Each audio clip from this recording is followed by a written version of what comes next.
Hello, I'm that Rob Human, and this is part 3 of my Tabletop Playground modding series. In this episode, we're going to cover creating your first generic object template. If you're new to this and wondering what a template is, check back on the previous video. Otherwise, you probably came from that, so here goes. Let's start with what I've added to our project here. I've added a couple textures and a couple models. The debug cube you're probably already familiar with. I've got a Starship Enterprise here that we're going to be using in just a second. I've got some token stuff that we'll get to in a minute, and a couple textures from those tokens. That's pretty much all that's here. That is new, at least. So let's go into our editor. We're going to go to our tutorial series and we're going to edit selected package, and we have our templates. So I'm going to create a new folder here and we're just going to call it Starships. And that way you can keep your stuff organized in your mod, and when people go to import objects, they'll be broken down in a usable way, and we'll get to that in a minute. So I'm in the Starships folder, and I'm just going to create a new object, and I'm going to choose generic. This is the only one I'm going to cover right here. I'll get into some of these more complex ones at a later time in another episode, but most of the stuff that can be used in the generic is used elsewhere, with a few exceptions, and we'll get into that. But for now, just the generic. So we're going to select a model, and I'm actually going to start with the debug, because why not? And we have our familiar debug cube. This is just, I can't actually remember if I used it in a previous episode and it made the cut, but this is just a debug cube I put in most of my projects that helps me get a feel for how something looks in lighting. Because if I turn up the metallicity and turn down the roughness, I get really nice reflections. I can see what's going on with it and make sure my lighting conditions are right. This is a good test object. So I'm not going to cover every feature here. If you hover over most of these, you'll get a feel for what they are, what they should do. A couple of the tooltips are a little wonky here and there, but I mostly saw that in settings more than in the editor. The editor is pretty good. So we're actually going to call this that. So one of the things that I want to be, what I will be covering, well, first things first, what I will be covering are things that I notice a lot of people get tripped up on or aren't necessarily aware of when it comes to using the editor, particularly for generic models. And this name is actually one of them. You see, this doesn't actually represent the name of the object in the game. This is the name of the template. Remember that I went into, what's the difference between a template and an object? This is the template name. This is, what, for the sake of when your people start to import objects or whatnot, if you're making a library of objects that are meant to be imported or whatnot, or as a initial state builder, this is more for letting you know what template you're importing and not the final name of the object that gets stored on the object level. We'll get into that in a little bit, but that is the thing I see a lot of people getting tripped up. It's not actually the name of the object, it's the name of the template. Size is exactly what it sounds like. These are physics things. Object type is worth touching on, actually. If you hover over it, it mentions ground and penetrable. So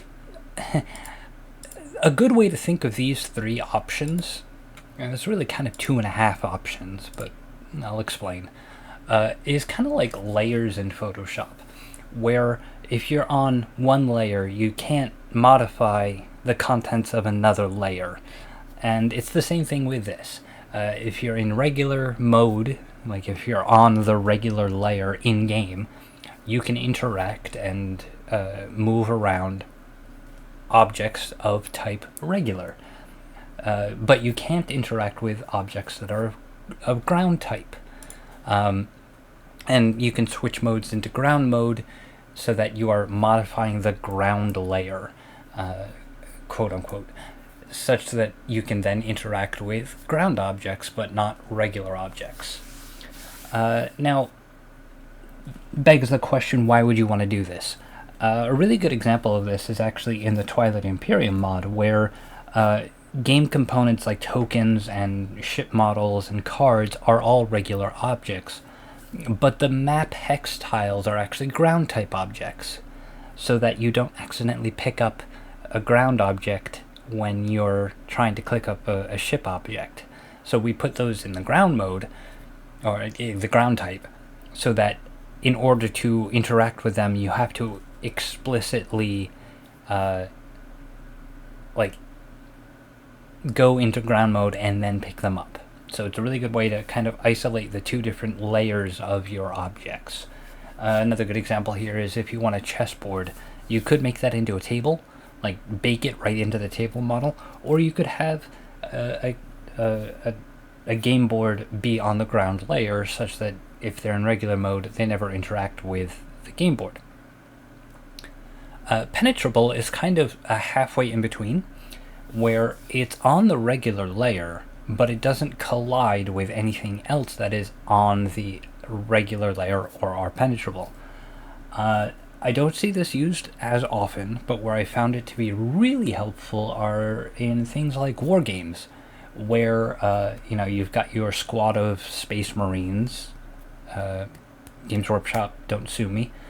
You've got your squadron of space marines, and you've got a token that represents. So I don't actually play Warhammer, so I'm making this up a little bit as I go. But suppose you have a token that represents, I don't know, the fact that they're routed, or something, or pinned, some status effect. So you might actually put the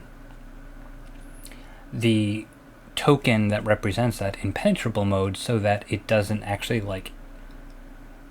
collide and bounce off of a space marine, but it still hits the terrain, which is presumably in ground mode. Kind of handy for that kind of stuff. Again, I don't see it used as much, but that is a useful thing. Flip on interaction is fairly straightforward. You hit the F key and it flips over, so like a coin or a card. Cards do this a lot, so you can put this on a generic object. Straighten up on grab is pretty much exactly what it sounds like. In fact, I'll be using that in just a minute when we go to modify this. The rest of this is fairly straightforward, or things that I encourage you to play with a little bit. Ground access is one that is worth covering. So when it's in ground mode, you can kind of get a little bit more nuanced on what stuff you want it to interact with. None means nothing's interactable about it. Zoom means that when you hold down Alt and hover over the object, it will zoom even though it's in ground mode. And then zoom in context is you can right click and get a context menu out of it. I don't know if there are plans for a context only option here. So like it's zoom and context, presumably context only. I don't know if that's going to be a thing. I think someone put a feature request in there for it, but I'm not sure. So you can set the script and some material properties and tags and whatnot. Tags and metadata we will probably be touching on when we get into scripting, so we can skip that for now. And the color is pretty much exactly what it sounds like. It lets you change the color of your object, and I'm going to touch on that in a little bit when I get down into the models. Oh right, I need to actually explicitly put it at 6. I'm used to some programs where you can actually do a short code where like 333 will expand to 333333. Doesn't matter. Models, I'm going to come back to in a minute. Lights, fairly straightforward. You can actually add illuminative lights into your object so that you get the lights there. One thing I'll point out here, because I just did it, is there's at the top of most panels there's these little indicators, and that lets you actually do multiple iterations of it. So like I can have up to however many lights. I don't know if there's a limit, but I can just be like put that one on 3 and make it blue, and then I can create another light and I'll put that all the way up here and make that red, so I can have these multiple lights and I can edit them in place. Also useful in models. Really useful in models. Like I said, we're gonna touch on that when we get to models. Auto-generated collisions. This is your auto-generated collision. You can customize your collisions. We'll be getting to that in just a minute. And I probably won't touch on snap points just yet. I don't actually use them that much, but you know, that is a thing. Probably touch on that in a slightly more advanced stuff, particularly in scripting. But like, you can add a snap point, and I might as well just kind of go into this. So like, let's, oh yeah, 3.75. So 3.57. That's the overall height. I need to divide that by 2. That's 1.535. There we go. So any object that will collide with this sphere will snap to this point on this object. You can change kind of the collision shape of that so that anything that gets hovered over it and whatnot. And there's a couple options on, you know, do you want to do flip? You know, does it need to be right side up? Will it force it to be right side up? Will it match the rotation of the snap point? Really handy stuff. And there's also a grid tool, which I haven't used, but that is a thing. I can just get rid of the snap points, I don't care. I'm going to hide that now. So let's get into models. So we have this debug object here, and I'm actually going to replace this with something a little bit more useful. And I'm going to use this opportunity to explain multiple models, how that works, and using a manual collision, which I do recommend doing when, you know, as a matter of course, you get a little bit more fine control out of it, and how material inheritance works. And we'll start on that last point first. So we have the, like I said, the primary color here. We can change the metallicity of the object, and if we bring down the roughness, it'll be more reflective, or bring it up a little bit and we get a slightly more brushed metal look. Or if it's down here, it'll look like a really shiny plastic. Or we can bring this up and it'll look a little bit more satiny. So those are kind of like your material properties. For those of you who are in 3D or game art asset, these are your PBR settings. Pretty straightforward. 9 times out of 10, just as the tooltip says, metallicity you probably want as either 0 or 1. There are a couple instances where I'll take a midpoint, but like those are exceedingly rare. Basically, do you want it looking like plastic, or do you want it looking like metal? 0 to 1. And then color, and you'll see that the secondary color is disabled, and we'll get to why that is in just a second. So I'm going to again set that to here. So models. Models are the geometry. This is your debug cube. See, there it is. There's my object. You can do a couple things here. For one, I'm actually going to change this model out from the debug cube, and I'm going to use my little enterprise model because I'm a giant dweeb. See, there's my enterprise.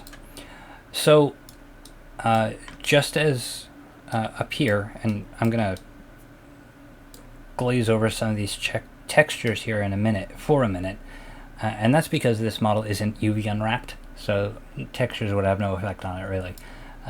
So we have this model, and one of the things that you can do in Tabletop Playground that for people who come from Tabletop Simulator might be a little thrown by is the fact that you can have multiple models. So I'm going to actually add a new model here, and right now there is none selected, so I'm going to use this hex token that I have here. I'm going to hit OK, and it kind of spawns it in the middle. That's okay. I'm going to hit back and actually lift up this enterprise a little bit. A little too far. Yeah, that's fine. So I've got this hex token that is the second model, and on this one I can add some textures. So I'm going to say no texture. This is actually going to be OC, which is obverse color.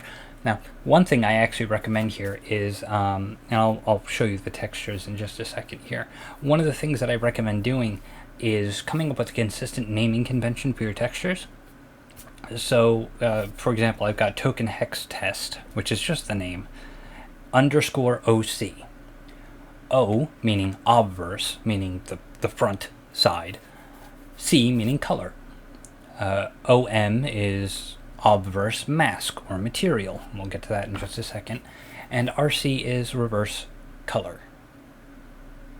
We'll get to what that is in just a second.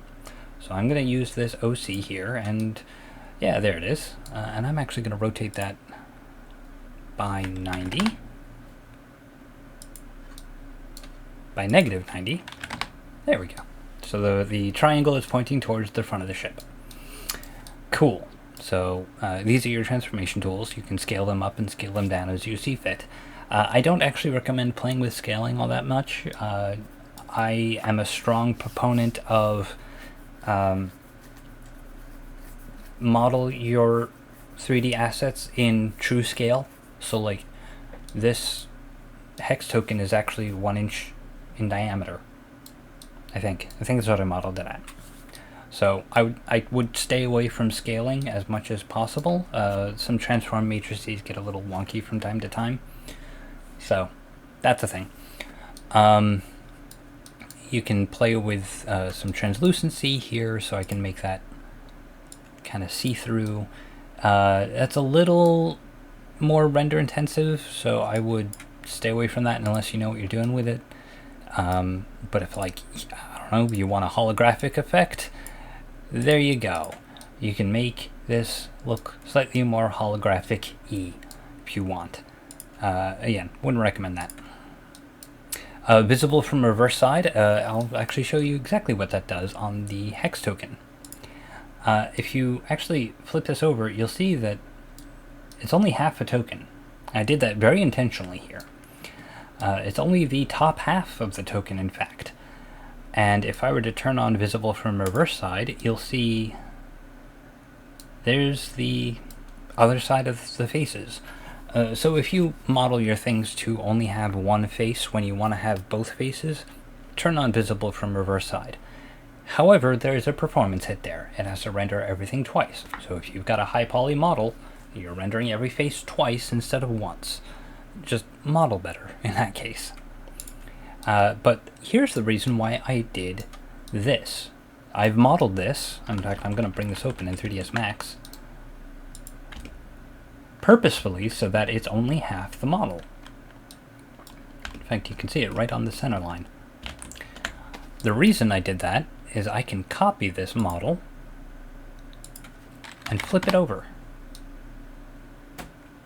And now it shows the other side. However, what I can then do is change the texture of this second one to use the reverse.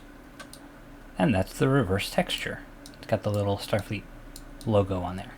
And now that basically means that I can control the obverse and the reverse separately in this way. Now, you could also just use a token object. Nothing wrong with doing that. There's a couple shortcomings in the token object that I will be outlining when we get to there. Namely, the fact that right now the faces of token objects cannot be colorable. Only the edges can. And that, to me, it is a deal breaker in a lot of cases. So I revert back to just using plain old objects with things that happen to look like tokens. The other thing you can do is I'm actually just going to duplicate this model, and I'm going to change this. What this does is kind of like cards, and and we'll get to this in the next one, you can actually use a silhouette texture to define the shape of a thing instead of using a 3D model. So like if you give it a transparent ping, it will create a mesh based on the transparency of that image, which is really useful. I don't use it that much, except within the context of cards and tokens, but that is also an option here. Normal maps, if you're familiar with game development, normal maps are, the things that let you add detail or fake detail by tweaking the normals of a mesh. Not really going to explain how they work because they are complex beasts and probably outside the scope of this, but if you're familiar with it, you know what this is. One thing I will say is that it's Unreal, so watch your green channel. Unity uses an inverse version of the Unreal one, so you might need to flip the black and white of your normal map if you're converting something from Unity to Unreal. Just throwing that out there. If that means nothing to you, don't worry about it. The mask map. The mask is actually a bit of a misnomer. It's both a mask and a material map. And the way that this works is, and I'm actually going to pull up the obverse mask texture here. The way that this works is, and just for context, this is the color map. That which is red will be your primary paint color. That which is green will be your secondary tint color. That which is blue is your metallicity, so you can have metallicity be defined by the blue channel of this texture, and the alpha channel is roughness, so you can have more control over that than just the sliders. I'm gonna come into here real quick. One thing that's worth noting here, and I'm going to just real quickly get this to our start state here. Yes, changing that to 3. Sorry, I'm just blitzing through this real quick. Apologies. One thing, if you're a user of Photoshop, and I don't know what other applications do this, Photoshop and ping exporting of alpha channels do not get along. So like if I wanted to have a ring of, really smooth material partway through this, there we go, like, I don't know,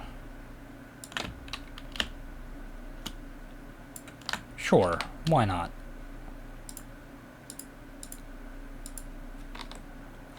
Okay.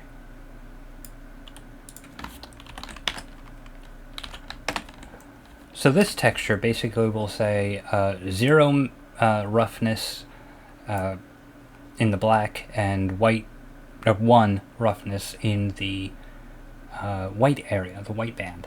On this texture, it's not actually going to show up so well because my background color is black, but neither here nor there. So, unfortunately, one of the problems is with Photoshop is alpha channels do not get exported correctly with the default thing. It will actually ignore the alpha channel.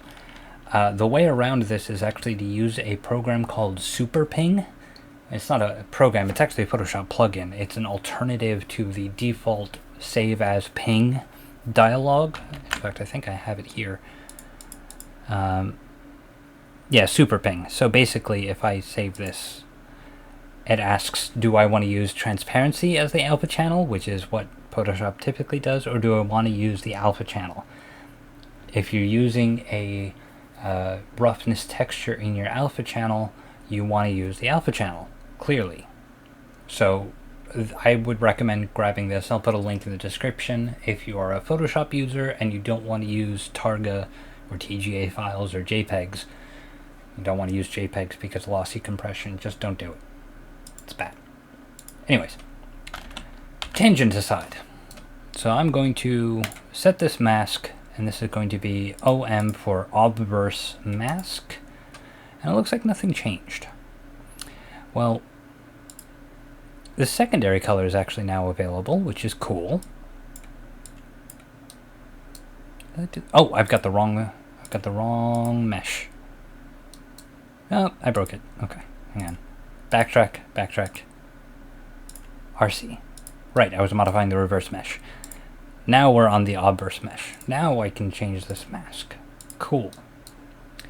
So up here, I can change this primary color.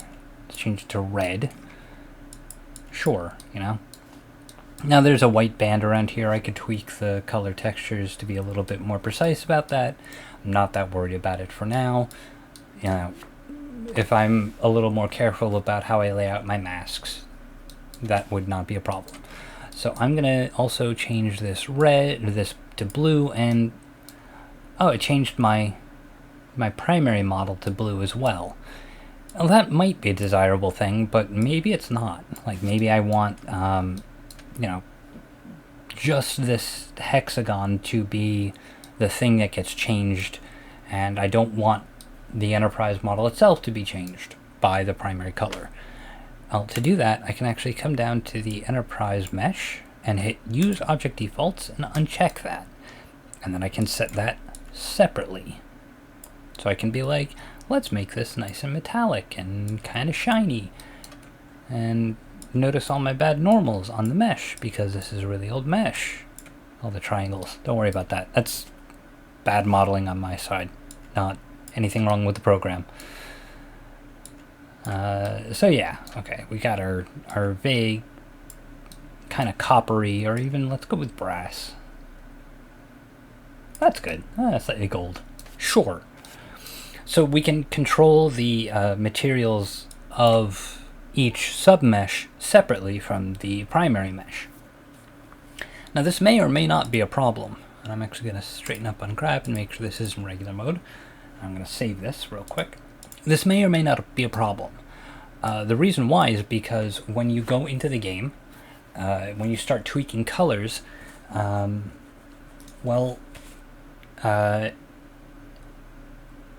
object parameters only change these. So I'll show you exactly what I mean here. I'm going to go back out. I'll preview package, start with an empty table, just click through to get us into a game state. Right click, object library, starships, enterprise class. I'm going to get in here. Okay, so we've got our object, and I can come in here and right click and go to appearance, and I can change this hex to red and that circled blue. But the model didn't change, and that's because it no longer inherits from the default settings. This might be a good thing for you, this might be a bad thing for you, but be aware that that is a thing that happens. What you might want to do on such instances where I've got, you know, this thing that doesn't actually have a texture, like it shouldn't have a texture because it's not UV unwrapped, I'll just throw a default 1 pixel texture on it and let it go from there. You can get away with that in some cases you can't, but you know, that's kind of the drawback of using the use object defaults or not. So I'm going to go back here, and I'm going to hover over this and grab this, and I did turn on the flip on, yeah, I did, straighten up on grab. By the way, this is what that does. If I pick it up, it'll self-right. Like if it gets knocked over somehow. Yeah. So my mouse sensitivity is a little too high. Fresh install and all that. What have you. So one thing that I've noticed is, suppose this is a stylistic choice on my part, or usability choice on my part. I don't actually like when the floating object is collidable. I don't actually like that. I prefer to actually have things be pick-upable, grabbable by only the base. I don't want to, you know, accidentally click through, because if you notice, I can grab it even though I'm not hovering over the mesh itself. It's a little not great. So let's play with the collisions, because that's what dictates that. You'll notice if I turn on colliders, these white boxes are the collidable areas of the mesh. And you can see that, it takes a bounding box. That's typically how that works. So I can come in here and actually add a new collider. We can do custom colliders. So to start with, I might do the Enterprise. And, I mean, that's not bad. I need to shift it up. Was it 2? 2. I pulled this Z number up here. 2. So that's not bad. I could get away with that, but you've got this giant gap here that is still registered as a collider. And that's kind of a fact of life when it comes to any real-time application that uses colliders like this. They need to be essentially, and there's a little more nuance in this, but they need to essentially be a convex hull. So even if you have the same model, it will take a convex hull of that model and use that as the collider.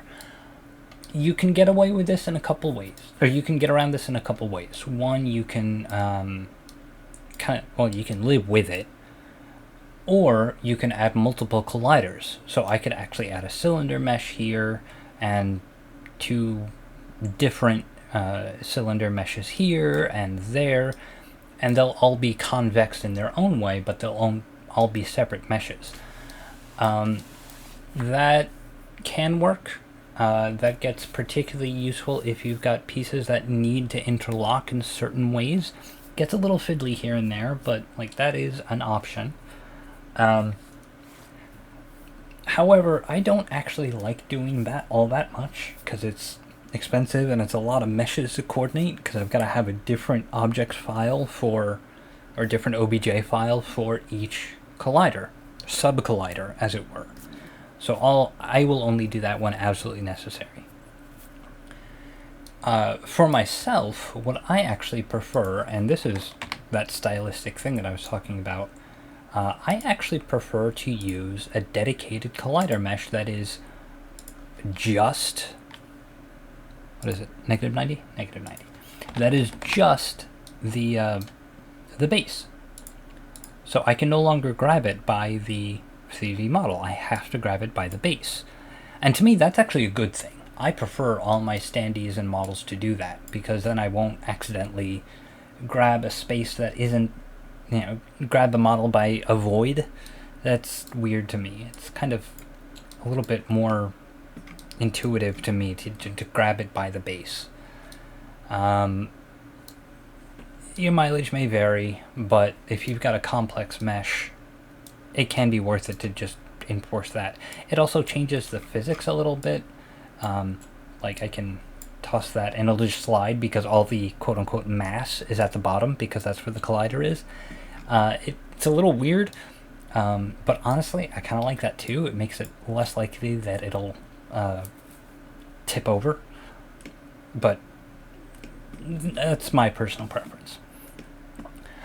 The other thing that I will point out with using a dedicated collider mesh, if I can get in here real tight, and I'll show you what I mean, you'll see the collider is represented by this little blue box.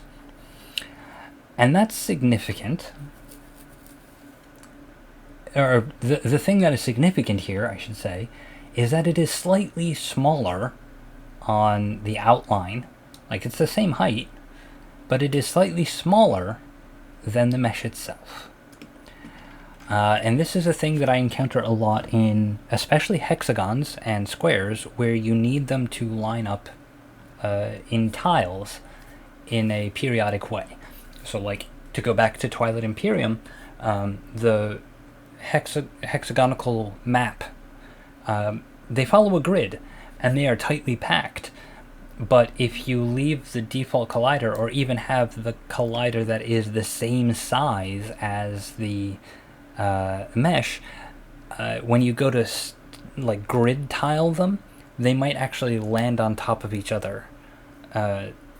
Now, there's a couple ways you can get around that. You can expand the size of your snap grid a little bit so that it doesn't collide like that. However, I don't like doing that because it leaves a visual gap in between them, even if it is very, very slight. My solution to that is to make the collider ever so slightly smaller so that the colliders don't collide, but the meshes, quote, collide. And it just, I think it makes for a cleaner mesh.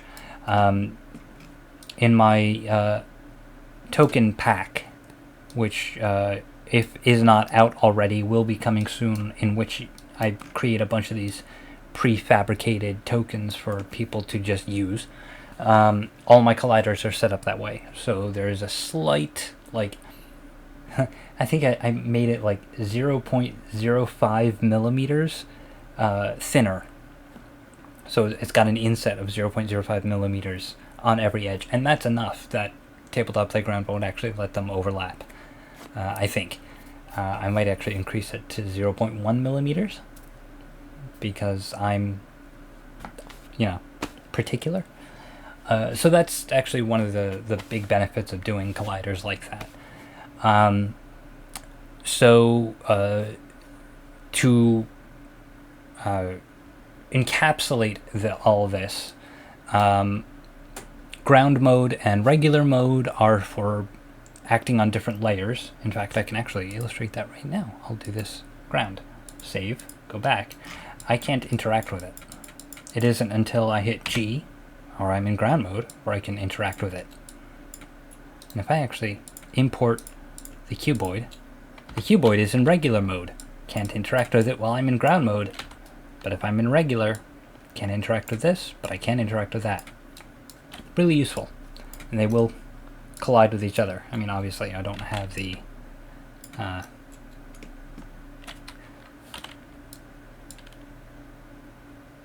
there we go. Make an idiot of myself. There we go. So yeah, that's ground mode and collider mode.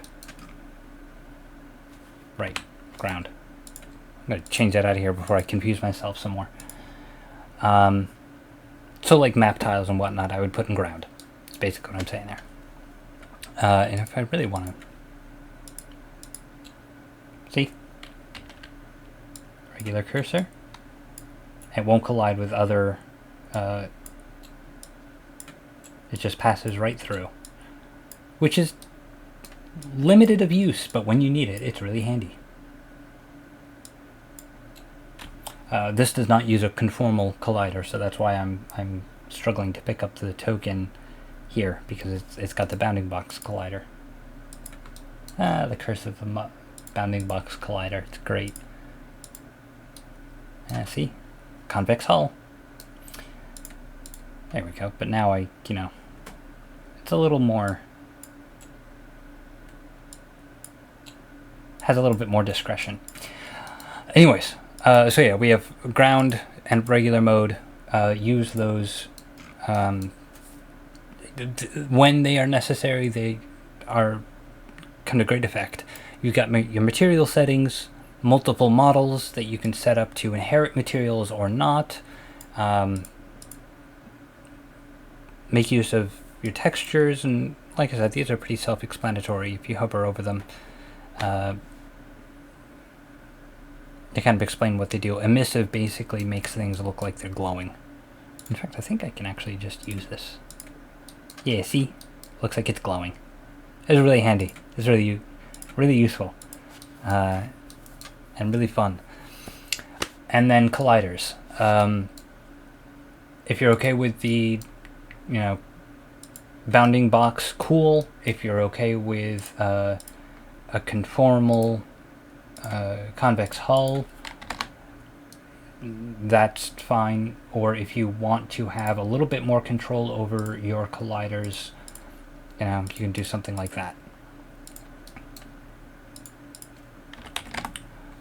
Those are the basics of your models and generic meshes. Next episode, I will go into some of the more specialized objects, such as boards and card holders and dice and all that. I don't know if I'm going to do an episode per type or if I'm just going to blitz through the rest and just kind of enumerate what they all do.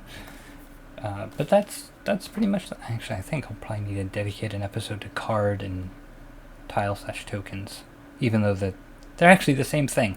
The game doesn't even make a differentiation. So, probably do a dedicated episode on that. Anyways, best of luck. Give a shout if you have any questions or if you need any help. Bye.